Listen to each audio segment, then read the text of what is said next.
নমস্কার, tasty tradition with মনীষাতে সবাইকে স্বাগত।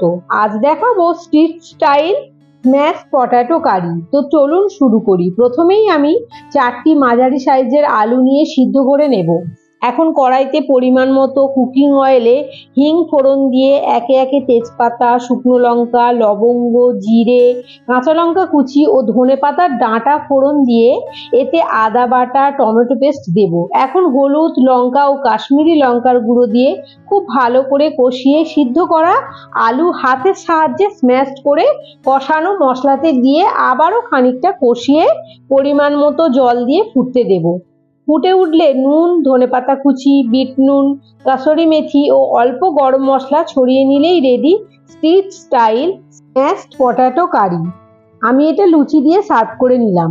ভালো লাগলে ভিডিওটি লাইক করবেন। এরকম আরও ভিডিও পেতে চ্যানেলটি সাবস্ক্রাইব করবেন।